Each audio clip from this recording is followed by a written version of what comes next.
En el siglo XXI, las figuras siguen siendo los habitantes que predominan en la comunicación visual.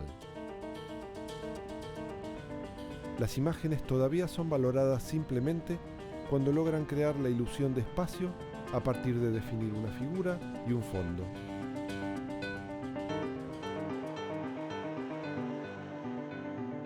Sin embargo, hubo una época en la que algunos artistas comenzaron a pensar que el arte no se terminaba en las figuras y que había que acabar con la representación de la realidad tridimensional en la superficie bidimensional de la tela. Encontraron en los elementos plásticos puros las herramientas para terminar con esa ilusión. Este cuadro representa de muchas formas ese objetivo. Se llama Composición y fue pintado en 1950 por Tomás Maldonado.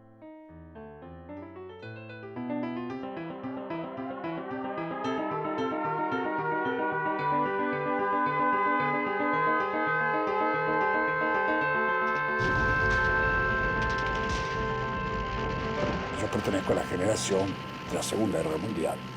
Tenía 20 años en el 42, era la generación clásica, diríamos, de los que eran jóvenes. Estábamos por los aliados, contra i nazi, contra i fascisti, ¿no? Ese elemento ha sido muy importante porque ya antes de que terminara la guerra, nosotros alimentamos una esperanza extraordinaria, que terminado la guerra, desaparecerían todas las cosas más odiosas del mundo, ¿no? A principios de los años 40, Tomás Maldonado es un joven estudiante de Bellas Artes. Pertenece a una generación de artistas que busca un cambio radical en la escena plástica porteña. En las formas geométricas encontrarán una belleza revolucionaria capaz de transformar la vida del hombre moderno.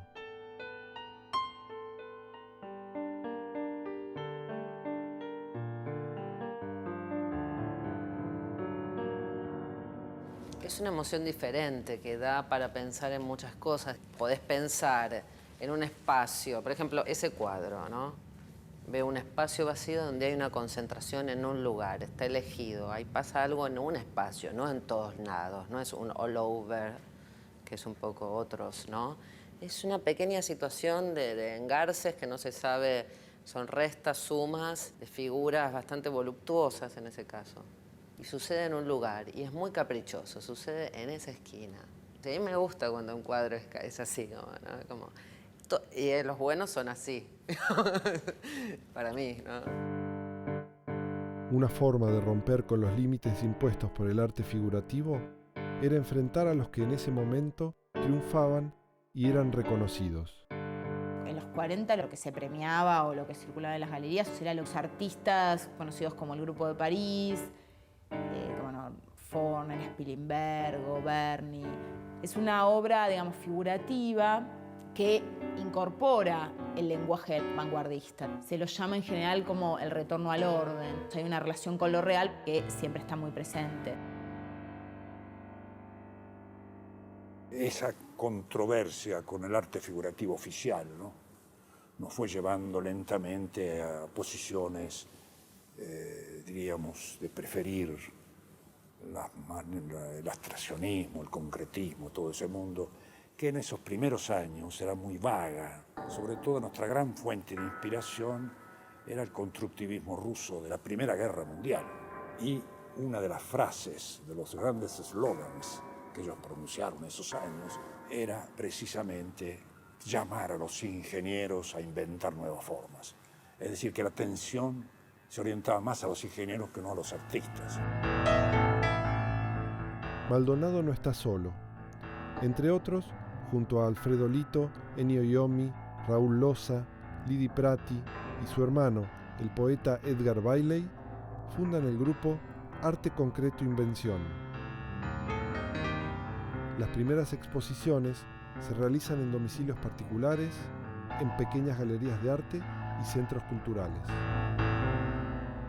El arte concreto es una definición que viene del año 20, porque se querían diferenciar un cuadro que no tenía una identidad figurativa, que no tenía una relación directa con un motivo de la naturaleza o del mundo visible, y entonces, pero los concretos usaban esa palabra porque ellos decían que no había nada más real que una recta, que un plano, que un punto, y entonces usaron la palabra concreto.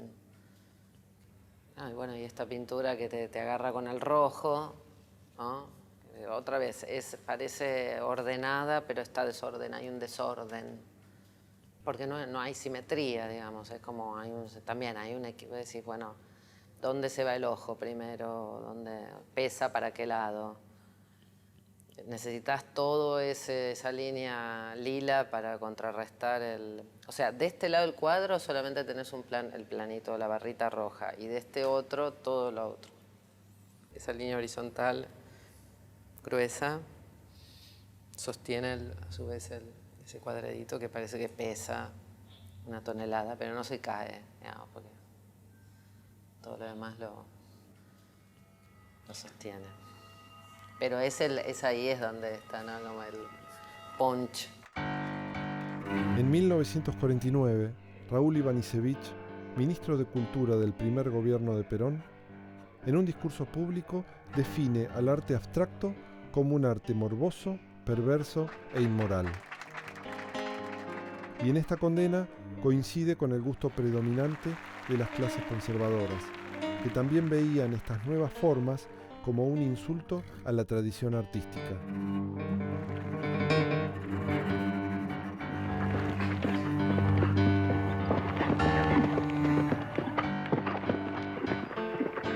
El hecho de que llegasen una serie de gente que propongan imágenes y cuadros completamente inimaginables, ¿no? Era una provocación tal a ese mundo almidonado que la reacción era violenta, ¿no? Ellos escribían, por ejemplo, en los cuadros, con el lápiz, que llamábamos nosotros arte concreto, escribían concretinos. Este cuadro me parece a mí muy subversivo, porque los materiales son pobres y casi lo importante a nivel escultórico es el marco. A la vez hay una propuesta de un arte que pudiera ser hecho por cualquier persona, porque los materiales como que están al alcance de la mano. Sobre todo veo esas rupturas, ¿no? La ruptura del formato rectangular, la ruptura de la superficie pictórica como algo sagrado. Creo que todo está puesto al servicio de esta forma, ¿no? Esta forma geométrica que tampoco es simétrica, no es estable. No es estable este cuadro, no es pacífico, digamos. Antes de tener un cuerpo de obra sólido, los artistas concretos desarrollan las bases teóricas de su arte y publican la revista Arturo. Estos manifiestos, repletos de ideas combativas, son los proyectiles de esta guerra de la invención contra la figuración. Ellos se consideran de vanguardia. Ellos se leyeron de ese modo y actuaron en función de esa tradición vanguardista y esos manifiestos virulentos. Él dice, sabemos quiénes están contra nosotros y nos alegra. Están los loteístas, de grises muy finos, los que descubren el alto valor sentimental de un caballo pastando. La idea de ellos era que su arte concreto superaba el arte concreto europeo, y Kandinsky, los rusos, ellos se consideraban que estaban mucho más avanzados que todos ellos.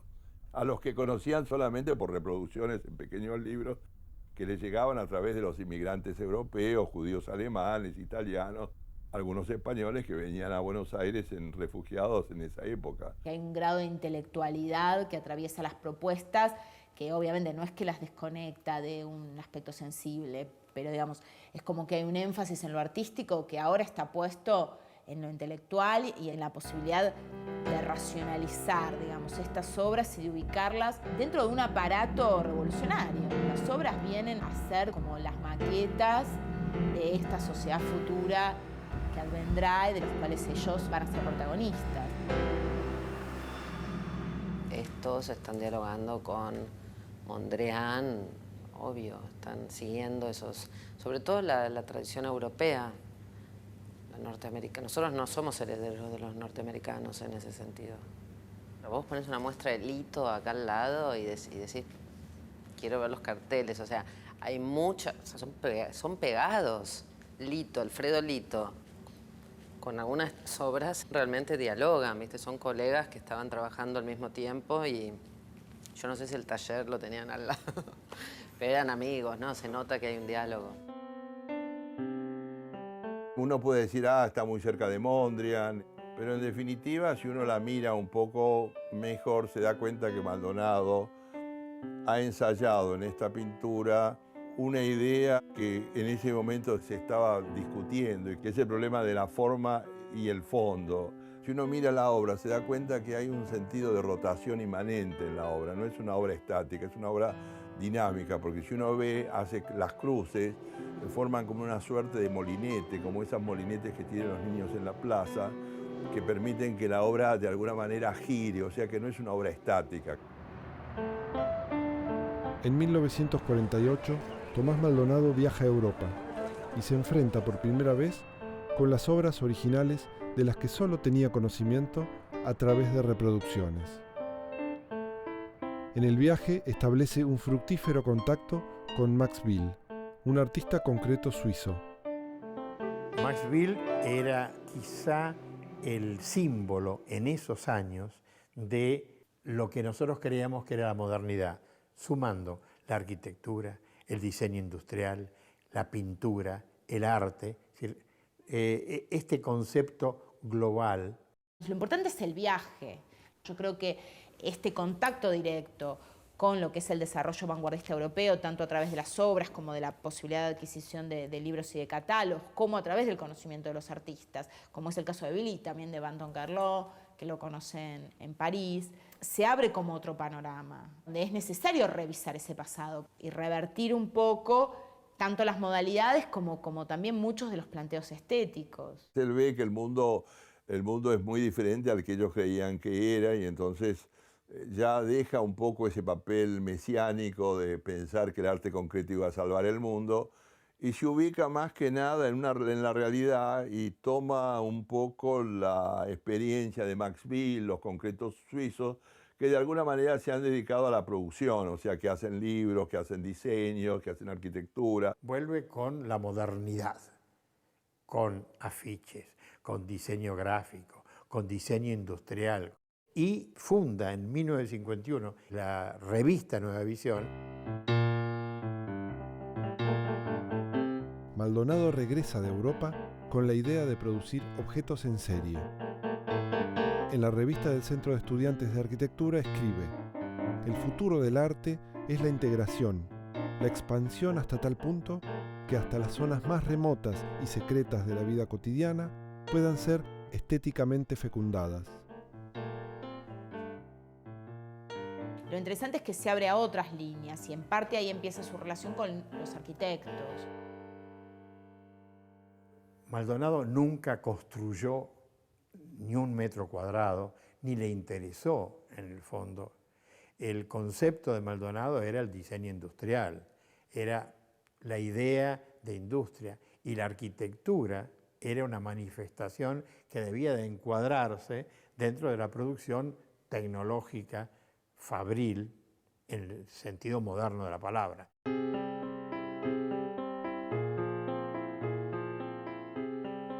Y es volver a una concentración en problemas más específicos. Si en este periodo heroico la apuesta era la transformación, digamos, esta búsqueda de transformación total, ¿no?, de la vanguardia pensando en una transformación estético-política, en los 50 nosotros vemos que, bueno, que la transformación ahora es la transformación del entorno. Las líneas tocan los bordes, como si fuera una ventana, realmente tiene estructura. Este cuadro tiene mucha relación con las construcciones en sí mismas, digamos, como con un edificio. Las composiciones abstractas también empiezan a aparecer en los paliers de edificios de clase media porteña, en tapas de revistas, tapas de libros. Es como que se da una aceptación más generalizada de ese tipo de imagen. Hay un famoso cartel de Cinzano que aparece en el año 53, en donde está hecho en función de una composición abstracta. La nueva publicidad es gráfica. Los 50s y los 60s son eminentemente diseño gráfico. La utilización de la nueva tipografía, la utilización del blanco como factor importante, el contraste. Hay toda una cantidad de cosas del lenguaje visual, pictórico, que estaban en el arte concreto y que se asimilaron a la comunicación gráfica. Durante el segundo gobierno de Perón, los artistas concretos son invitados a participar en bienales y en importantes exposiciones nacionales e internacionales. El gusto por el arte concreto se institucionaliza.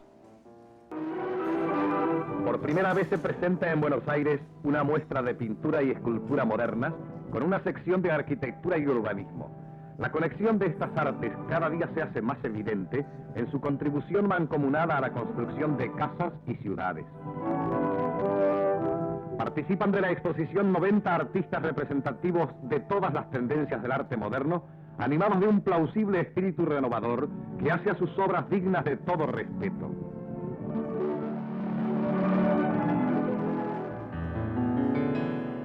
Tomás Maldonado ahora tiene nuevas preocupaciones. En 1954, Max Bill lo invita a formar parte del profesorado de la Escuela de Ulm en Alemania, una nueva escuela de diseño que continúa la tradición Bauhaus.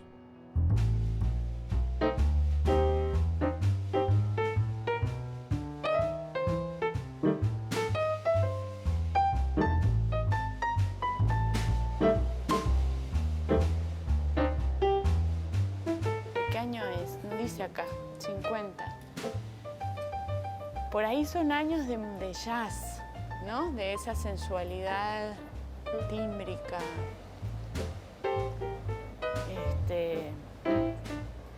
Ahí es donde yo veo como ligado con la música y con el jazz. Veo muy ligada a esta obra.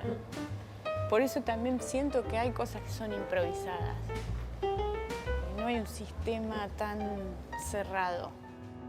A 2 años de llegar a Alemania, Tomás Maldonado integra el consejo directivo de la Escuela de Ulm.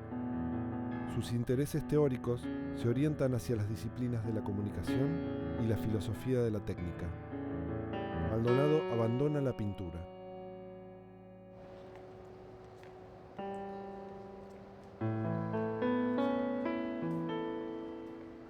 Gibbon Sipe tenía 25 años cuando llegó a Ulm. Creía, como tantos otros, que iba a encontrar allí una gran escuela de arte al estilo de la Bauhaus. Maldonado se encargaría de aclarar la situación. Mire, dice, si usted quiere aprender el arte, pintura, váyase a París. Y levantó de la mesa, el único objeto que había, un teléfono negro de baquelita, lo levantó así, lo pegó, dejó no caer, pero lo pegó verdaderamente sola, y dice, nosotros hacemos esto aquí. Maldonado en Ulm hace Brown, hace máquina de escribir para Olivetti. Hay una anécdota muy interesante cuando el representante de IBM va a Italia y ve las máquinas de escribir diseñadas de una manera distinta y entonces hace una revolución y llama en Estados Unidos a los mejores diseñadores industriales gráficos, los mete y hace el nuevo IBM.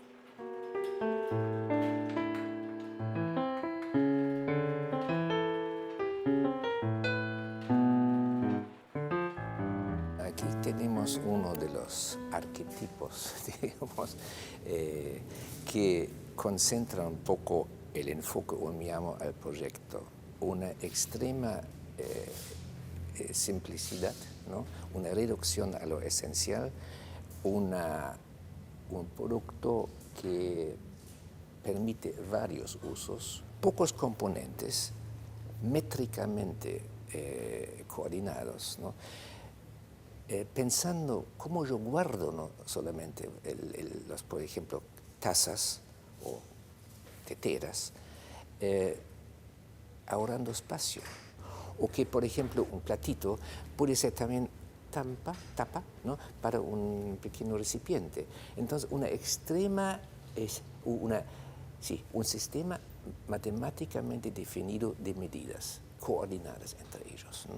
Por eso también ahí tenemos el puente con el arte concreto, la pintura, los métodos matemáticos generativos de la forma. En 1962, Tomás Maldonado recibe una delegación del gobierno argentino que viaja a Ulm con el objetivo de desarrollar un programa para la industria incorporando los principios del diseño industrial. Era el gobierno de Frondizi y en esa delegación estaba Jorge Romero Brest, director del Museo Nacional de Bellas Artes. Este interés gubernamental por el proyecto ulmiano se dio en toda América Latina, dado que el programa de diseño asociado a la industria generaba expectativas en los gobiernos desarrollistas.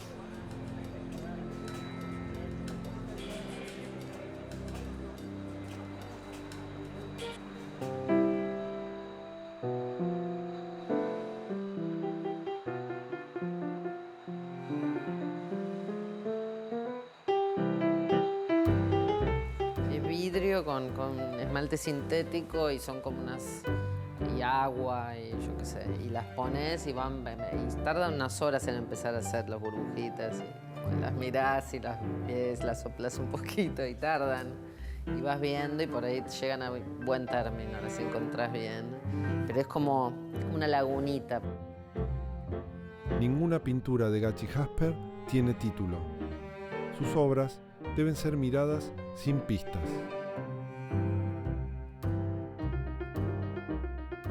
Al igual que a los artistas concretos, le interesa liberar al arte de una función narrativa.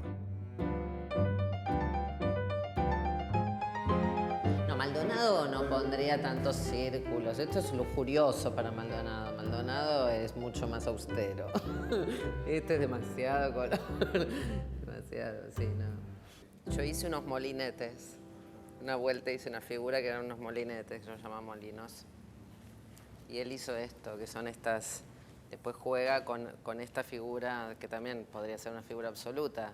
Esta media luna, pues es la resta entre un círculo y un cuadrado.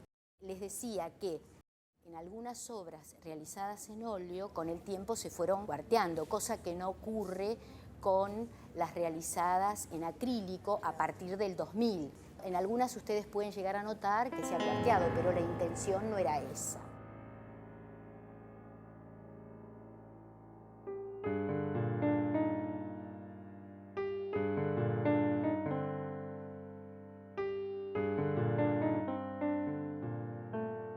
La otra cosa para mí muy mística, muy linda de la pintura es que también se pinta sola con el tiempo, porque los materiales siguen actuando ellos solos, ya sin la intervención del artista, ¿no? Y hay obra que envejece muy bien y otra no. Yo creo que esta sí la hace bien, digamos. La utopía de la Escuela de Ulm llega a su fin en 1968.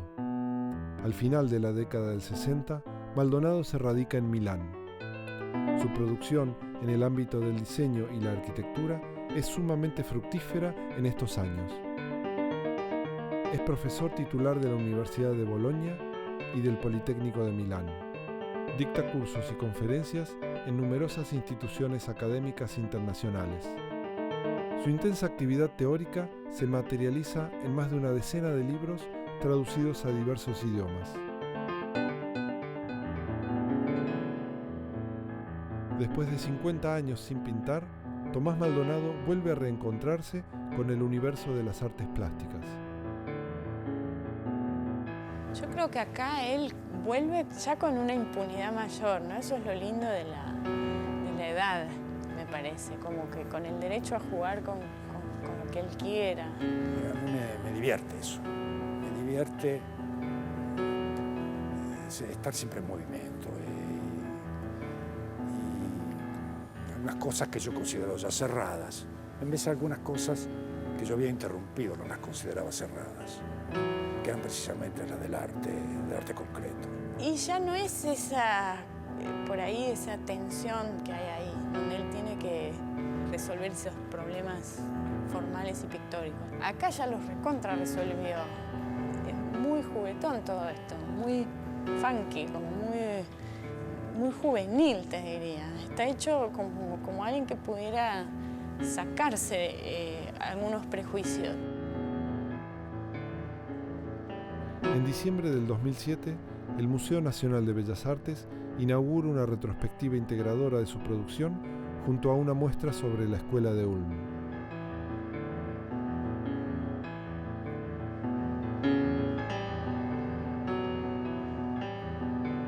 Tomás Maldonado vuelve a reencontrarse con el público de su país luego de una larga ausencia constantemente marcada por su ineludible presencia.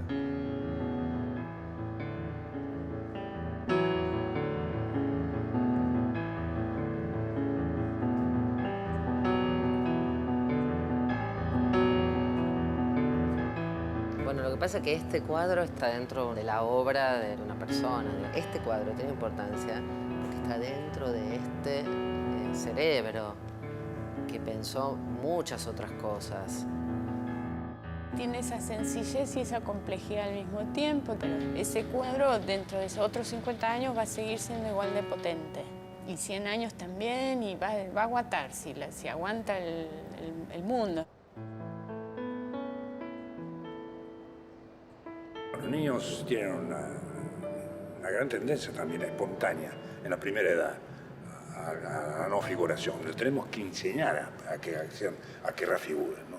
Tenemos que enseñar que hagan el círculo con los ojitos y con... En general, no es que... Pero los niños tienen espontáneamente una tendencia a jugar y a ver qué es lo que ocurre utilizando colores, por ejemplo, ¿no? Y eso no tiene nada que ver con la representación. Entonces, pero la cultura... Yo creo que la representación en este momento es importante, ¿no? Pero creo que también soy politeísta.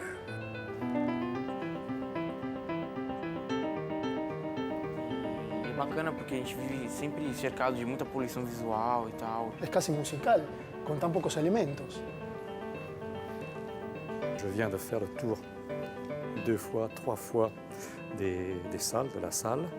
Et maintenant, je reviens à ce tableau, mais avec dans les yeux les autres toiles. El cuadro en realidad yo lo conocía porque es de acá del museo. Podría utilizarse para varios tipos de ambientes. Justamente ese equilibrio es lo que le da ese efecto de belleza cuando uno lo mira al cuadro. C'est une peinture qui peut faire marcher l'imagination, mais qui ne me plaît pas particulièrement parce que j'aime beaucoup la couleur.